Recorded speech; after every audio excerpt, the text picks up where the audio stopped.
Good morning, everyone. Thank you for being with us here this morning for one of these opening sessions of the World Economic Forum. My name is Jason Bordoff. I'm the co-dean of the New Columbia Climate School and director of the Center on Global Energy Policy at Columbia University. We come together at a time of unfolding energy crisis, and I fear that may get worse before it gets better. And we may look back on this, as I've written, as the worst energy crisis since the 1970s. Not only an energy crisis, but a not unrelated food crisis, and of course, an ongoing climate crisis as well that we cannot lose sight of. If the world needed any reminder that energy geopolitics are not only alive and well, but are inextricably linked to whether we can accelerate climate action, it has been world events of just the last few months.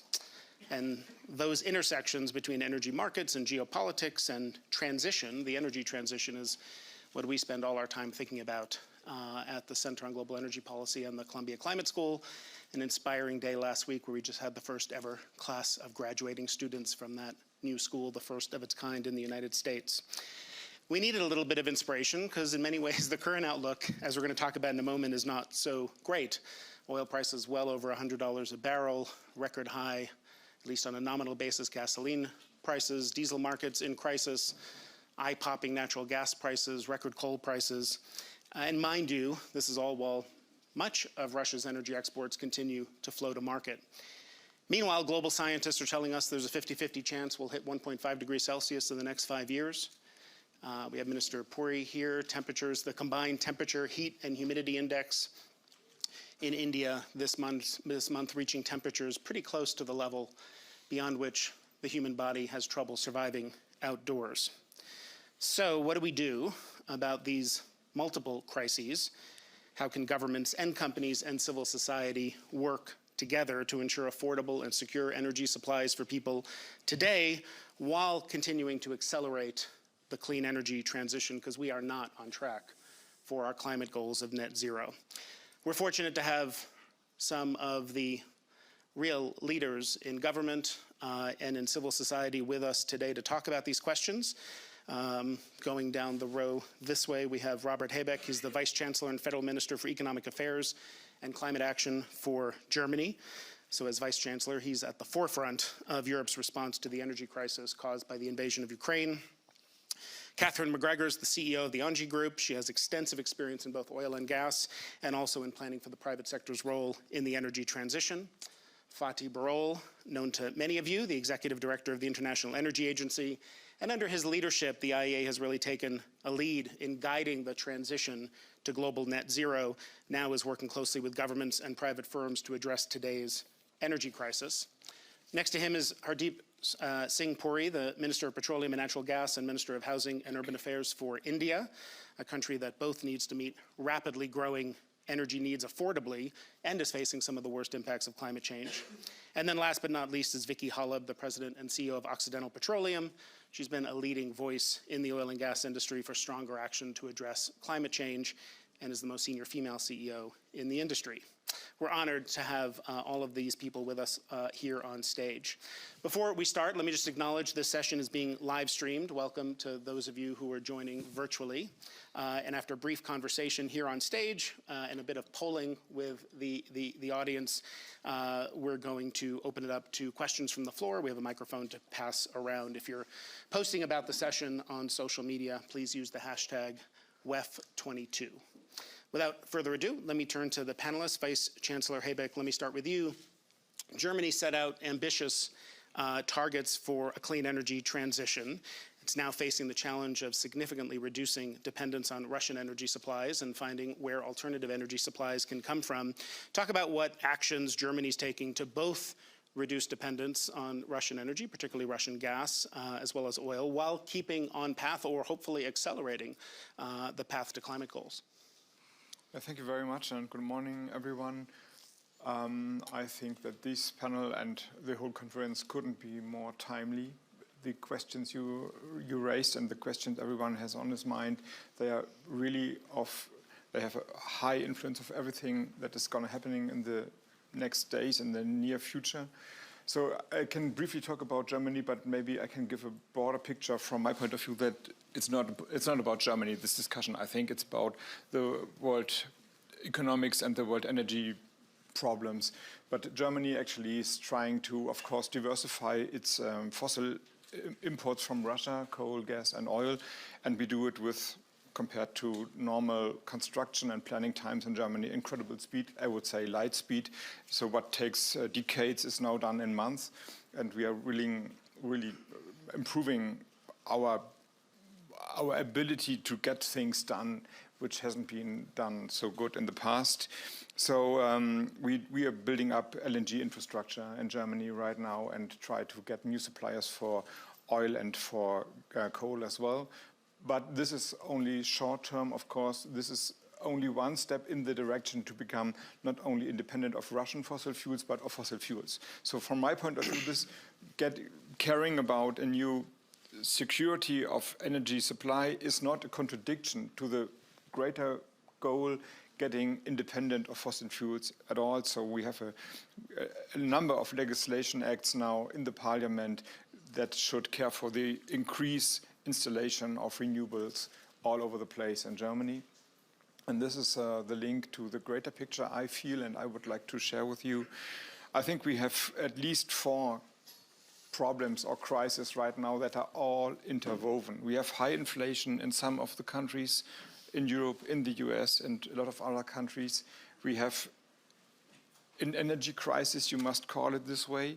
We have food poverty, and we have the climate crisis. And we can't solve the problems if we are only concentrating on only one of the crises. But if none of the problems are solved, I'm really afraid that we are running into a global recession with a tremendous effect, not only about on climate protection and climate action, but of the global stability at all. So imagine that part of the world is starving next year. It's not only about hunger, which is terrible enough, but this is about global stability. So what will happen in countries that aren't, well, they have, let's call it dynamics, if part of their population is really starving to death. And we have seen, from my point of view, the brutality of the Russian regime.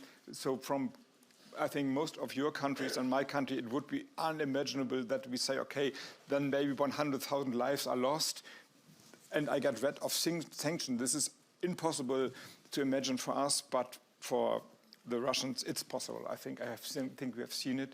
So 3 short, I would say, line outs for an answer to give the panel over, to hand the floor over to my colleagues here.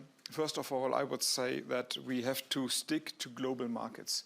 If we are now, and this is a tendency I feel everywhere in the world, also in my country as well, also in Europe, if we are now saying, okay, first of all, Germany and other countries are caring for themselves, then we will increase the crisis. If we are only caring for our own food supply, our energy supply, it must have a disastrous effect on the prices, on the market. So first of all, we have to keep the markets open. Second, we have to see that we have to solve one problem, not on the back of another one. So if we are now increasing the production of fossil fuels and coal power plants all over the place, there's a drought in India. You mentioned it. We will definitely have more problems in the next years to come. So we have to see that climate neutrality, the big issue of the conference 2020, so 2 years ago, it seems like ages, but 2 years ago, it's not gone. So we have to solve one problem with the solutions of the other problem. And third of all, when I mentioned open markets, I like to stress out that the rules of the markets, they have to change. So the globalization, I think deglobalization is a wrong phrase. We shouldn't admit to that. We have to stick that we collaborate in one world and have some solidarity in the world, but therefore we have to change the rule of the markets as well. So these 3 things, I would say, give an idea where we have to heed to, and maybe this conference can also lead some ways into a more sustainable future. Thank you. A really important message, very relevant for the World Economic Forum, that we need more and not less global cooperation and coordination at a time when, as you said, many countries are looking inward, saying, let's take care of ourselves, restricting exports. Just a very quick follow-up on a topic of the day. Where do conversations stand, say, with Hungary, and are we going to see a ban placed on Russian crude into Europe and then eventually products, maybe gas? Well, you have to ask the Commission as they are doing the talks. Of course, we are seeing the worst of Europe, that only some states are blocking the development, and we have seen it in other areas before. I think there are different solutions possible. First of all, I would admit, and I have done the same for Germany, that the countries have different situations. There's a difference between, let's say, Portugal and Hungary, or the Baltic states and, I don't know, Spain. And we have to be very careful that we are not applying the same rules for everyone and not seeing the difficult situations some states are into. But saying that, I expect everyone, also Hungary, that they work to find a solution and not saying, okay, we have an exception and then we lay back and build on our partnership with Putin in times of this. Saying that, I think I can imagine that we have special exceptions for Hungary, for example, maybe some other countries, but they must lead to a common answer. And the best thing that has happened in the past 3 months is that Europe and the transatlantic partnership and a coalition of a lot of countries was very firm in their answer to the aggression, of the violation, I would say, of international law, and we can't let's slip this away. So staying together is the most important thing. Thank you. Catherine, you heard the Vice Chancellor talk about these multiple crises, energy security concerns, soaring energy prices today, alongside a climate crisis that requires a faster shift to clean energy. Talk about where that puts a company like yours in the immediate moment, but also when you think about your longer-term plans. Yes, thank you. Thanks, Jason. So ENGIE, as a major European utility player, is really at the heart of what is unfolding, a very large energy crisis in Europe, but not just. And we are obviously working on solutions very much in line with what the minister was mentioning earlier. The first one is really around diversification of our supply. So this is something that we are doing, obviously leveraging the flexibility that LNG can give to Europe. And I'm sure Vicky will talk about that. Second aspect, and you've talked about it, is around making sure that we leverage and reinforce the strengths of our European solidarity, but also infrastructure. It is indeed very, very important that we continue to build that. There is, for example, fantastic gas storage infrastructure in Europe. We need to make sure that whatever we do, reinforce and strengthen this infrastructure, but also the market design to support the risk sharing between countries to make sure that Europe remains as strong as it has to. And the last point is around, in my mind, what needs to happen, which is around accelerating the energy transition. Because renewable energy, whether you talk about power or even gas, will reinforce European energy independence, because it is energy that is produced locally. It is very important, and I am pleased to see, the movement that Europe is taking around Repower EU, which is really looking at that. At ENGIE, we have a very ambitious target around renewable energy, both on the renewable power, but also on the gas. We have seen today some obstacles, but it's really fantastic to see the states working towards lifting some of these obstacles, whether it is administrations, bureaucratic. And maybe I will talk a little bit about a point that is really important in Western Europe, which is around the acceptability of renewable energy. You have to understand, for those of you who are not from the continent, that there has been a very strong pushback against those windmills or even sometimes solar plants in Europe. And what I'm hoping here is that with this crisis, this acceptability, we can transfer that and translate that into appropriation, that the European citizens finally understand that the energy transition can be a solution to that energy independence challenge that is thrown at us. of course, keeping in mind affordability, which is really the very narrow path that we need to stay on. And maybe just to finish on this acceptability, what is very important, it's about the pragmatism to understand where we are starting from.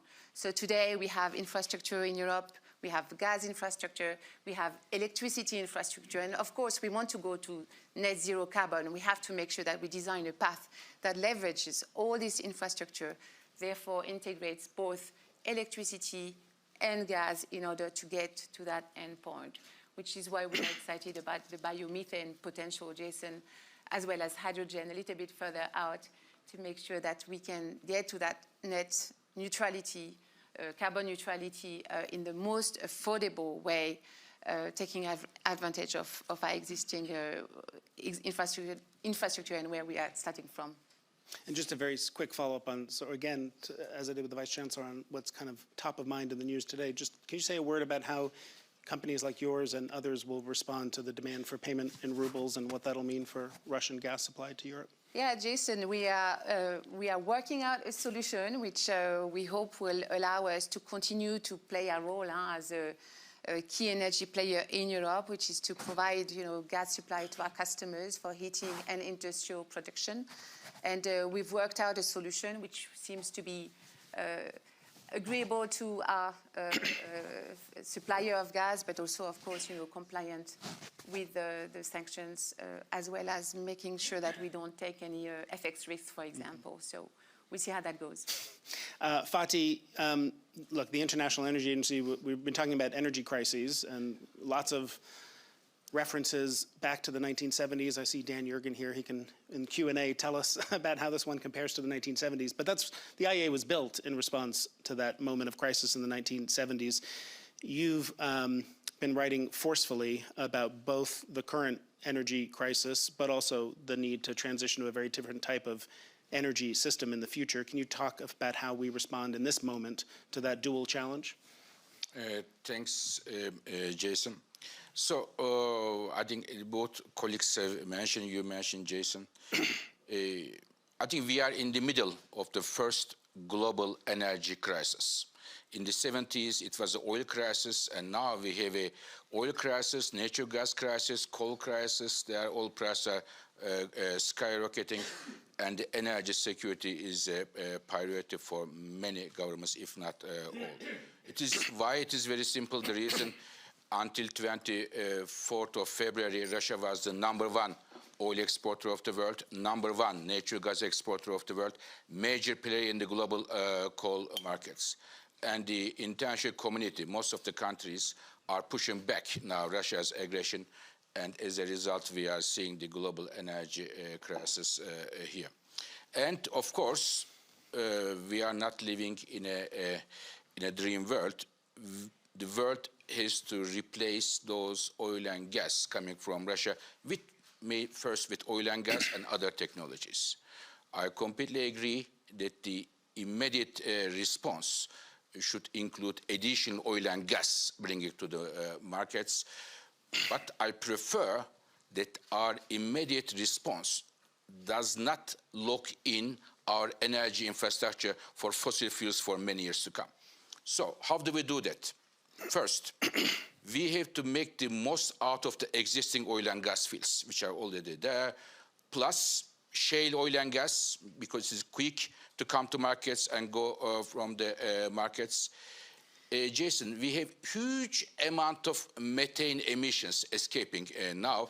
Fixing them in just a couple of weeks of time is much easier, much more economic, and much quicker to bring additional gas to the markets. LNG, Germany and other countries are building in a hurry LNG terminals. When you build them, I understand it, but when you build them, put 10–15% more investments to make them ready for in the future to use for ammonia or the hydrogen imports.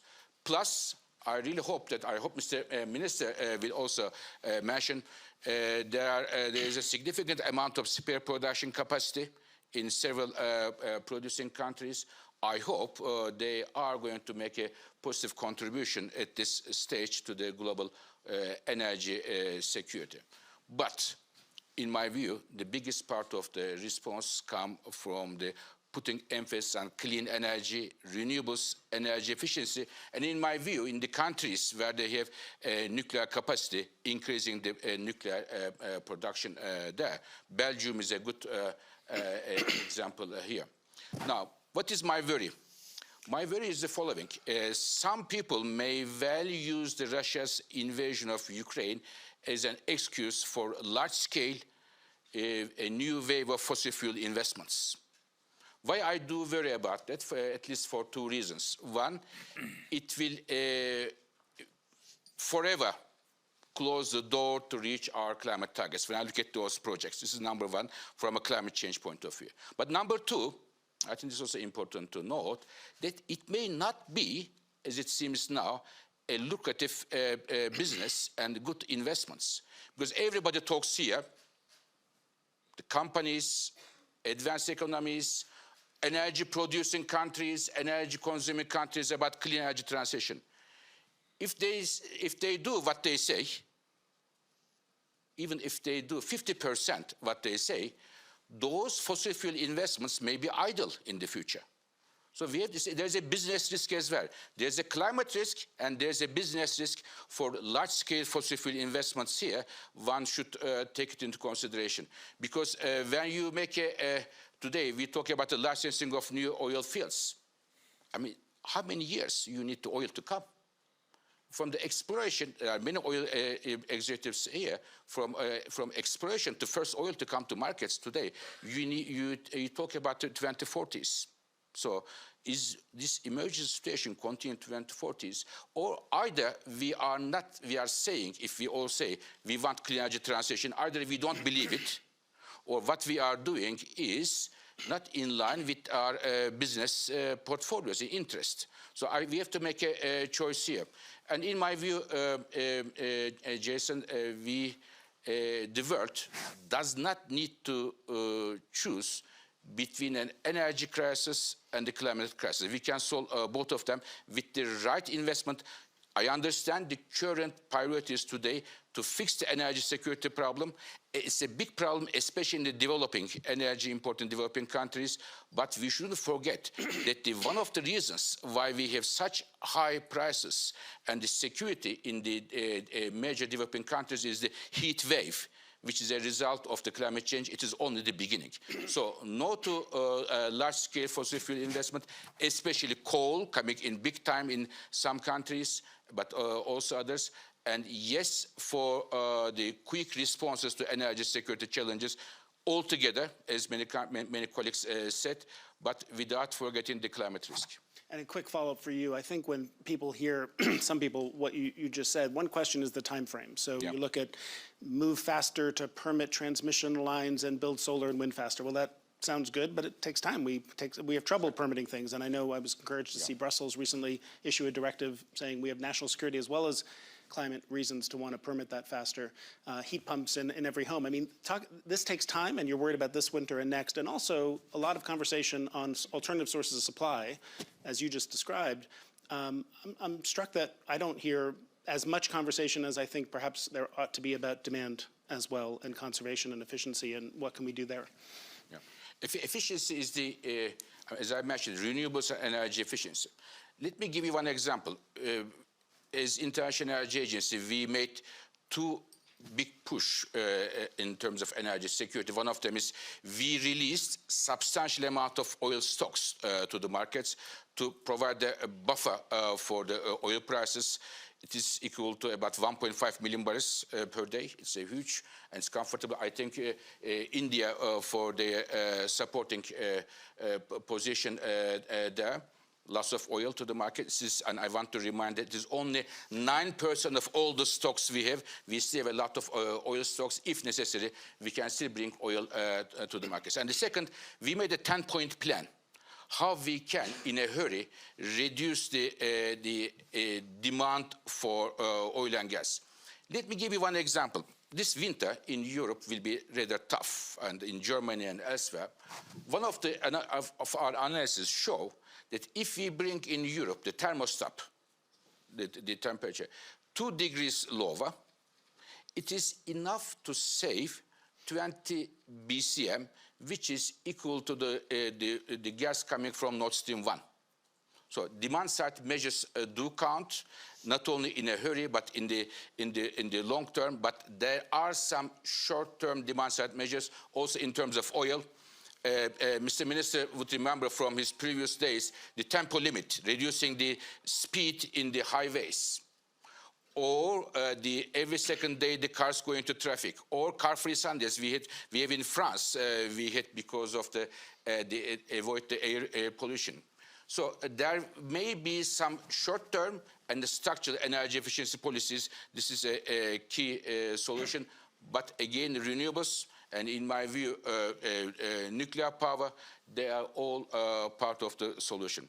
We are not, I want to make it clear, we are not, we don't have only the choices of fossil fuels to answer this problem. We need fossil fuels as well in the short term, but let us not look in our future by using this current situation as an excuse to justify some of the investments being done. Time-wise, it doesn't work, and morally, in my view, it doesn't work as well. A strong message. Thank you, Fatih. Minister Puri, I'm very interested in how the conversation we've had the last 20 minutes or so looks from your standpoint in a country with so many people struggling to significantly grow energy use, do so affordably, what the economic implications of that are, and talk a little bit about the energy situation in India today and globally, and what your priorities are for investment for today's energy situation and for tomorrow. Thank you very much. Let me start with some of the takeaways from the discussion so far, then give you some idea about what our energy strategy is in India, and also then provide, if I may, a little perspective in terms of how the world looks or how the situation looks from where we are situated. First and foremost, I would have no difficulty in subscribing to the assessment that we are facing a number of crises. It's not just one crisis. The energy crisis is there, it's real. I think I agree with the narrative you set out to provoke us into a discussion. I do have some doubt because you use the word unfolding. Let's make no mistake, oil at $110 a barrel constitutes a challenge for the entire world. The lead economy in the world, $20 trillion economy, facing inflation rates which are highest in 50 years. Another country with which I've had a long association, steepest decline in standards of living since the Second World War. I could go on and on. There are several elephants in the room here. And I think one, we need to acknowledge that we need to be able to navigate successfully out of the current crisis without adding more problems in terms of sustainability and going green. I totally agree with that. Now, let me give you some quick 7 points on what the Indian energy strategy is. And I encapsulate these 7 points in the words of the Prime Minister, who said, accelerating our efforts to move towards a gas-based economy. We're already moving from 6% to 15% of our overall energy mix. Cleaner use of fossil fuels, particularly petroleum and coal. Greater reliance on domestic sources to drive biofuels. Achieving the renewables target of 450 GW by 2030. Increasing the contribution of electricity to decarbonize mobility. Moving into the emerging fuels, including hydrogen, specifically green hydrogen, digital innovation across all the energy system. Let me, because of shortage of time, just pick up one issue. Biofuels. I was posted in Brazil around the period 2006 and 8. The government of India then was trying to go down the biofuels route, but all that we could manage by 2014 was a 1.4% of blend. Today, we are already doing 10% biofuels. In August and December, I have 2 of my plants coming up using second generation technology, producing 90 million liters of ethanol from agricultural waste and bamboos. A small example. We had a target of 20% biofuel blending by 2030. Because of the situation we find ourselves in, we are bringing it forward to 2025. So a target for 2030 is coming to 2025. Mr. Moderator, if the global crises that we are facing has taught us anything, we need to accelerate on the transition. And we're doing it in a large number of ways. But let me also share with you the perspective that we're a country where 60 million people go to the petrol bunk every morning to fill up. 60 million. One of the things that we need to ensure is to make sure that there is no energy shortage in any form in a large country which has a population of 1.34 billion. See what's happening to countries around India. I don't want to be, I'm merely stating a fact.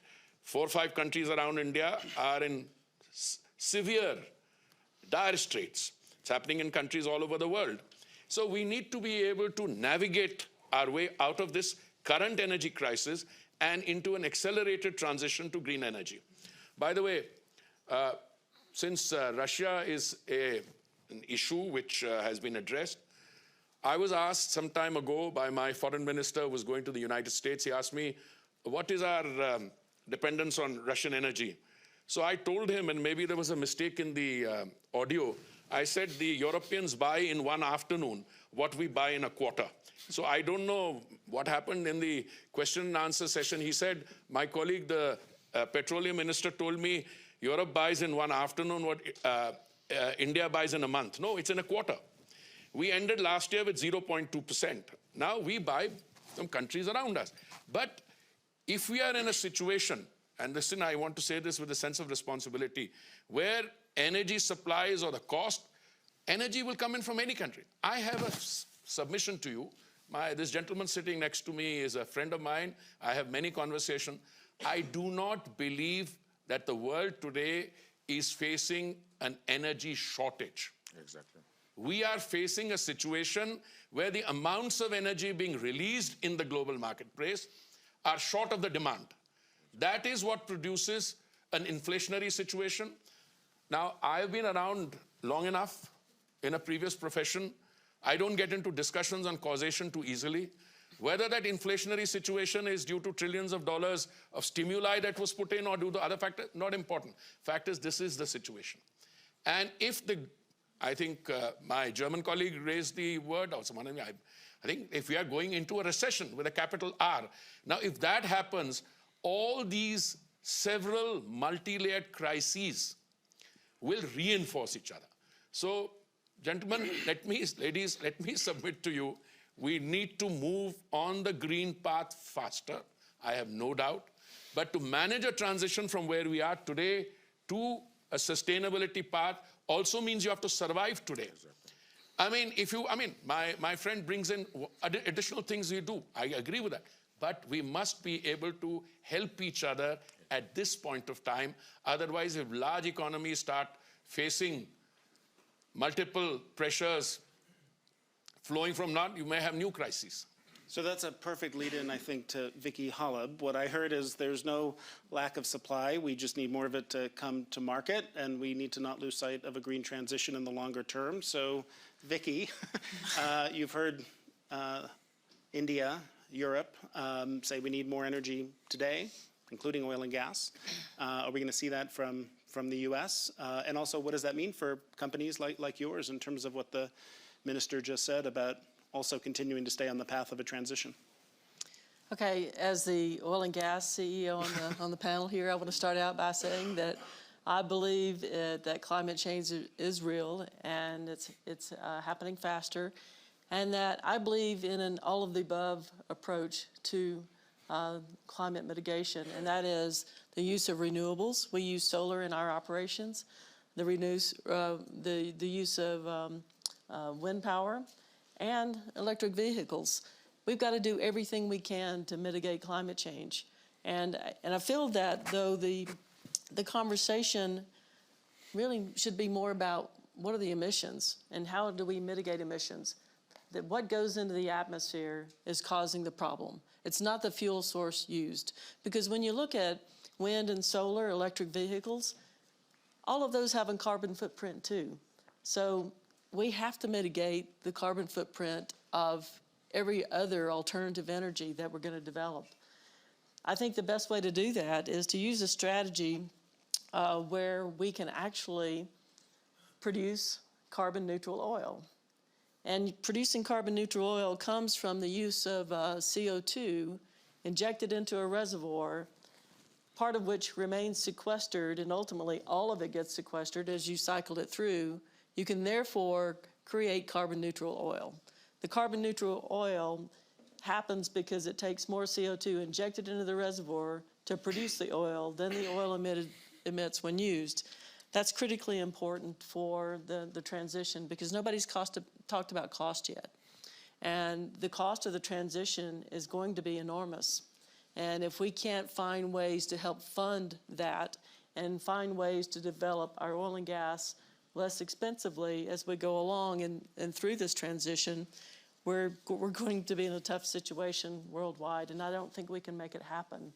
And so going back to one of the things that Fadi said, which is very, very important and something that I think is another way the oil and gas industry can help with this energy transition, and that is we shouldn't need to develop as many new reservoirs as what we have traditionally believed. Because if you take CO2 and you inject it into a reservoir, you're going to get more of the oil in that reservoir than you otherwise would.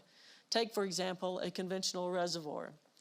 In a conventional reservoir, depending on the conditions in the reservoir, because there's a variability in all reservoirs, but the most you're likely to get in terms of production out of that reservoir is probably 50 to 60% of the hydrocarbons at most. But in most reservoirs around the world, you only get 15 to 20%. In those reservoirs where you get only 15 to 20% of the oil in the ground, where you've already spent all these investment dollars to build the infrastructure to get that oil out of the ground into the market, if you don't have to duplicate that, if you could double the recovery from those reservoirs without having to go develop another reservoir of that type, then you have eliminated the carbon footprint caused by that duplication of infrastructure. So Fadi's right. We've got to aggressively, out of the reservoirs that exist today, that's where we should be getting our oil of the future. However, I don't think that we're going to that we can eliminate the need for oil in the next coming decades. I don't know when we're going to be able to eliminate it, but if we make this transition, if we try to push it so fast that we're not prepared to eliminate the use of oil and gas, then we're going to be in a worse situation. And we're seeing that happening today. We've got to plan our energy transition around what we know we've got to accomplish with respect to fueling those industries that are hard to decarbonize, like the maritime industry, the aviation industry. Those will be the most challenging for us. So as much as we want to promote the use of alternative energy sources and nuclear, even nuclear, we want to use nuclear in our operation too. So those are things that we've got to do, and we're pushing this really hard because again, it sequesters CO2, it produces carbon neutral oil, it generates the funds that will help the transition. And if we think about getting back to that and getting back to, it's about the emissions and working on the emissions, that's how we can, I think, get to a better place. And the U.S. can provide ample resources to the rest of the world. We have a lot of oil and gas resources remaining in the United States, and we can provide it to the rest of the world. However, it's becoming more and more difficult to do that because of the fact that we're getting a lot of headwinds to do it in the United States. And one is the belief that we can end the use of oil and gas sooner rather than later. And when you have that kind of rhetoric and you create an environment where people believe that's possible, then it makes investors and others less willing to invest in the industry. It makes us a weaker industry and likely unable to continue to help with this transition. I want to open it up to questions from the audience. We have 2 questions for live polling to get a sense of the room. And then there's some real deep expertise in this room, and I want to make sure we have the chance to hear from all of you, and there's a few people here I want to call on too. So you can participate at slido.com, entering the hashtag Energy Outlook, or you can scan the barcode right here with your phone, and it'll take you to it.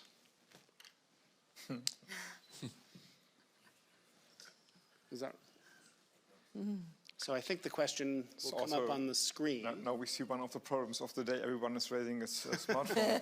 In old days, you just raised a hand. So we could also save energy, but not using the smartphones, but raise a hand. Well, these are two different things. You're going to raise your hand to ask a question. Okay, people are having difficulty with the barcode. Oops. They're two different things. We're going to do questions from the audience, and you're going to raise your hand. But we're going to take a poll of the audience, and that was with slido.com, if people can scan the barcode, or go to slido.com and enter the hashtag Energy Outlook. So, well, let me first get a show of hands on how many people are actually able to vote on this polling question right now from your phone. Okay, there's a couple, so let's do it. So, question is, do you expect the global energy crisis to slow down or accelerate the energy transition needed to reach 2050 global climate targets? Slow down in the short run, but accelerate in the long run. Accelerate in the short run, but slow down in the long run. Energy transition will accelerate from today or no impact. Obviously, multiple choice gives you imperfect options to vote on, but pick whichever one you agree with the most. And I think we'll see the result in just a moment. So, wow. We got a lot to talk about. Changing. So there seems to be an interesting divergence of opinion about whether this is going to slow us down or speed us up. So that we will come back and talk about that in a moment. Interesting. And then I think we have one more question.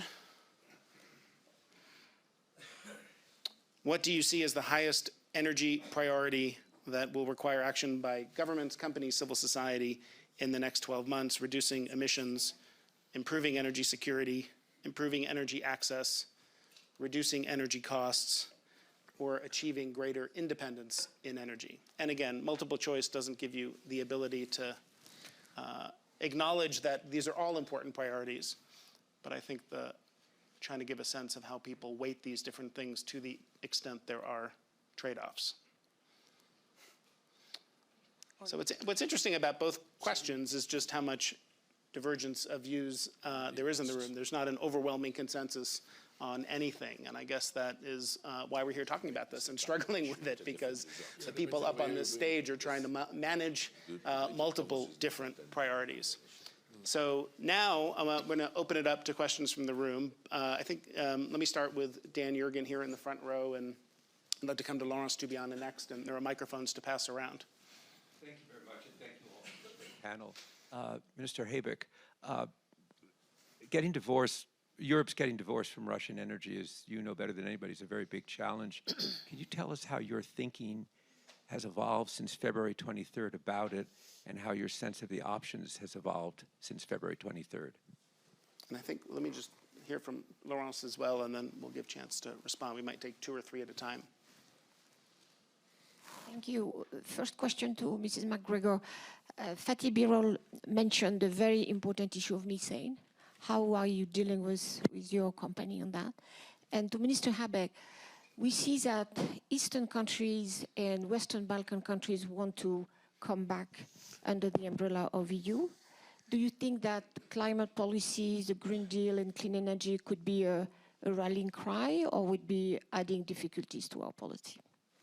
Let me start with you, Vice Chancellor, and then Catherine, and if anyone else wants to weigh in, and then we'll come back to other questions.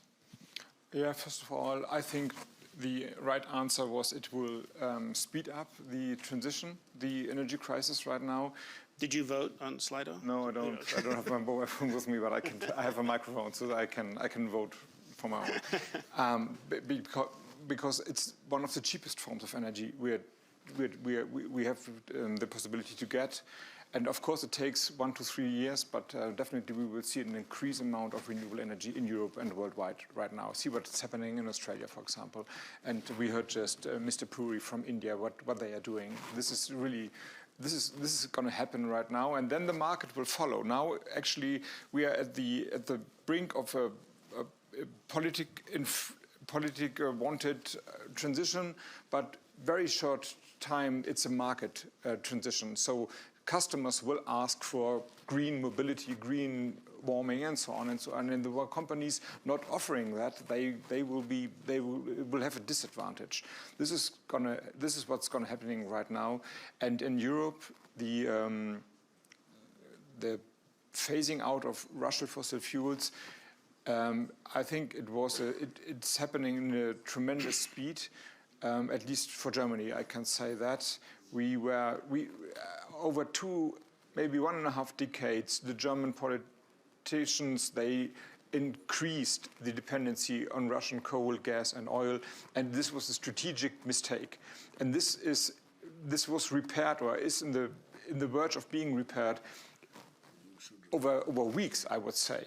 So there's something happening. But of course, the problem is what Mr. Puri and also Fatih has stressed out, not buying Russian oil and maybe reducing the amount of Russian gas we are using in Europe is not saying that Putin is not earning lesser money. We've seen it all over the last months now that they have earned a fortune. And not only Gazprom and Putin has earned a fortune, but also some companies have. And so this is what I meant when I said we have to keep the markets open, but we have to change the rules. Of course, there is enough fossil fuel on the market, but the prices are skyrocketing with disastrous effects also in Europe, but the more in countries that don't have such amount of money to buy LNG to whatever it costs. And we have to fix it. So there are some ideas. One would be that we agree that we don't pay any price. This is, of course, not in the market system promoted as the WEF over the decades, because the market will repair the problem. But I don't think that this is going to work right now. So we have to be, if this is a change in times, then we have to change the rules as well. So I think there must be more creativity, more flexibility to think the unthinkable and to come to solutions over short term, that we don't give all the money to Putin and spoil the markets and come to disastrous effects in other countries. We see what's happening. You're right, Mr. Puri. If we have a global recession, or if we have a food crisis because the prices for gas are too high and we don't have enough fertilizers in the world, so what's going to happen there? So we have to fix this, and we have to do it with a new form of leadership. Not to say we've never done it before in history. This is not an answer. We have to find new solutions, and we have to find them fast. And maybe this WEF can be part of the solution as well. If we have a mood to move forward and not to shy back. I agree. It would be instructive to have this kind of a polling done in some other parts of the world. There, the cost of energy would come right up. It would take the whole band there, and then other things will follow. And that would, in a sense, also reinforce and accelerate the pace of transition. It's one. But just a little bit of sales pitch on my side. We have the lowest solar costs in the world, abundant sunshine. We are going to be the critical drivers of demand. So come to India and participate in our energy transition programs. Thank you for the invitation. Catherine, I'll just ask the panelists to keep responses brief if they can, because I want to get more people in from the audience. But there was a question for you. And I think there was a question around methane and I guess the control of methane leaks. So we're not producing natural gas at ENGIE, but we operate infrastructure. So here it's all around operational excellence. And then in terms of buying gas from our suppliers, we actually benchmark the CO2 emissions from the various suppliers. And we try, and favor, obviously, the low carbon suppliers. So the Norwegian, for example, have the lowest CO2 emitting methane from all. And in terms of some of our provider from the US, for example, we're also engaging with them with the concept of responsible source gas, which allow them to make commitment, auditable commitments, on how they are extracting the gas, producing the gas, and transporting the gas to make sure that indeed the methane emission problem is as low as possible.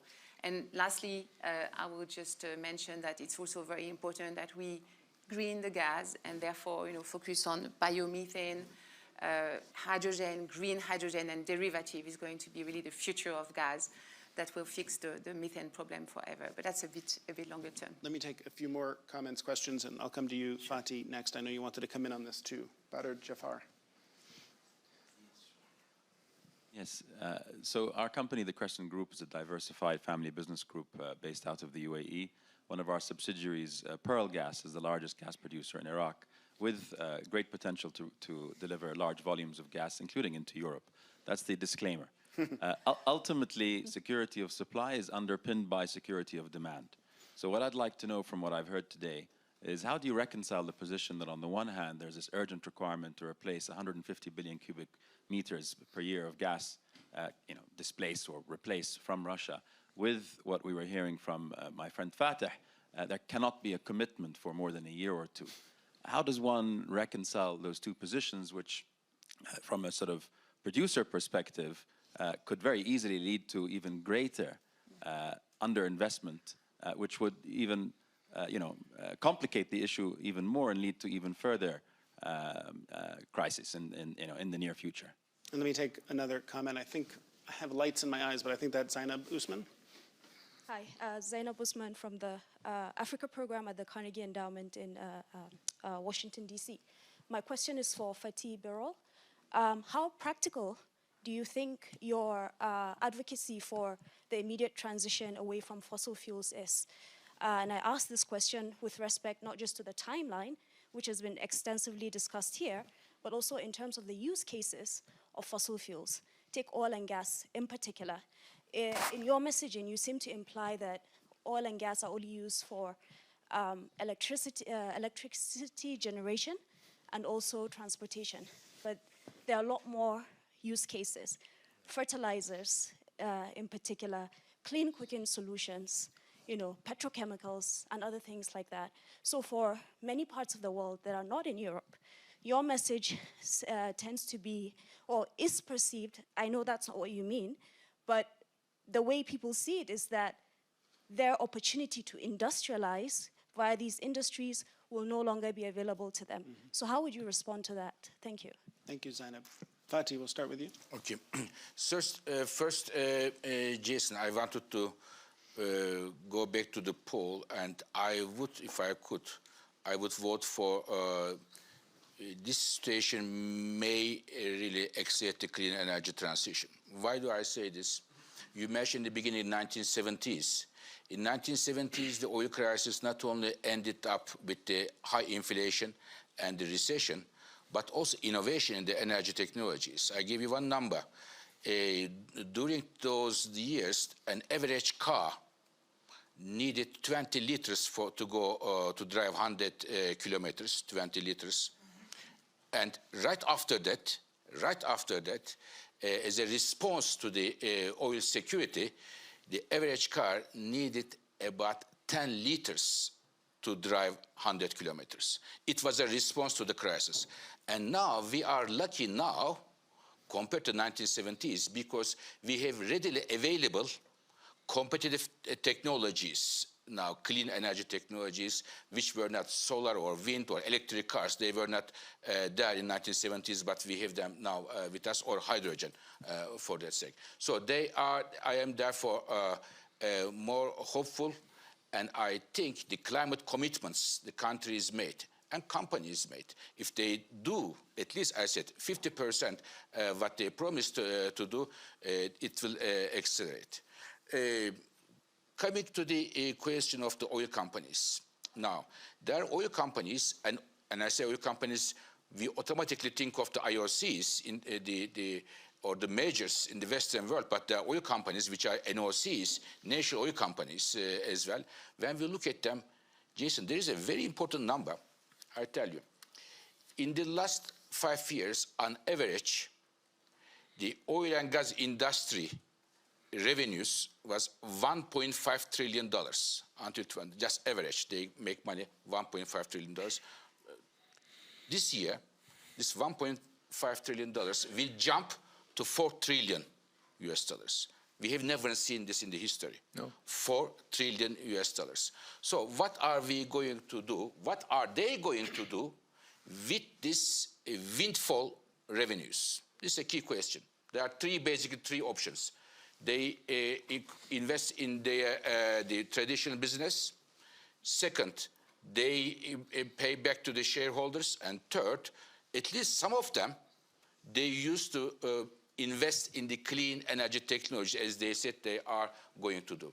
This can be a very good opportunity for those companies to show that they are really sincere, that the amount of this historically record windfall revenues goes, at least a part of it, to clean energy transition.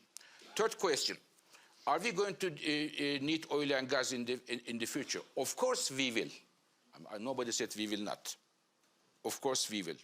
But if we want to keep Africa, which is the continent which has the least sins in terms of the emissions, but will have the worst effects of climate change, if we want to avoid this worst effect of climate change for Africa and the rest of the world, we have to reduce their use, especially coal, followed by oil, and followed by gas.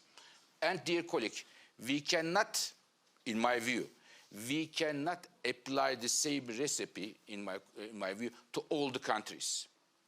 I cannot look at one European country and Mozambique. I cannot compare them.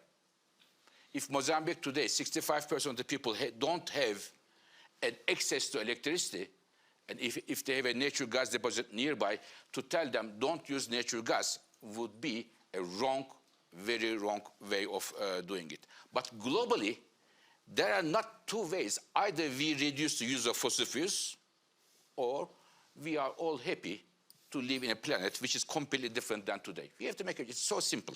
So there are not, it is not, I think the gray zones, this current crisis will reduce the gray zones, and IEA will also contribute to that. And we have to all be transparent what we are saying, what we are doing, and what are the implications of that. And finally, I mentioned this $4 trillion US, and we are going to come up very soon. Those companies, what they said and what they do in terms of the amount of money they allocate for clean energy investment in their overall portfolio, how does it look like? We are going to publish these numbers, and we hope that in addition to those companies helping the energy security, they also help the clean energy transition, as they said they are doing. I'm going to give each of our distinguished panelists 30 seconds for final comment or reflection, and if they stick to 30 seconds, we will end on time, and I will not get in trouble with our organizers at the World Economic Forum. So I'm curious what could surprise us, in your view, with respect to today's energy crisis or the energy transition that maybe we haven't talked enough about in the coming year. If you have a thought about that, you can feel free to ignore that question and offer any other reflection you want in response to the conversation we've had, so you don't need to follow directions on the question, but you do on 30 seconds. Vice Chancellor, let me start with you, and then we'll just go down the room. The best hope we have is that everything can happen faster and cheaper than we ever thought before. And this happened in the past time. You mentioned UAE. When I was there, they told me that they want to achieve a price per kilowatt hour under 1 euro cent for renewable energies. So if this is going to happen, then the rest is done by the market. And I think all estimations were wrong. We were faster and cheaper with renewables than we ever thought. And if we continue this path, then we have a fine idea of the future. Thank you. Catherine. Yeah, very much along the same lines. I think we'll be surprised. I think it's going to be a big success, this energy transition. We do need to get the private-public partnership, regulation, and technology pieces to all pull in the same direction. It's going to be a critical success factor. Fatih. Thanks, Jason. So I think my message is very clear. We have an immediate energy security crisis with high costs.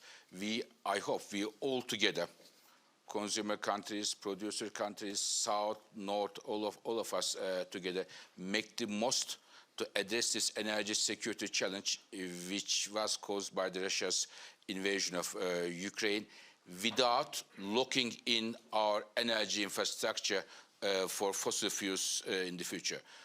We should not try to justify a new wave of long-term fossil fuel investments on the base of what Mr. Putin did.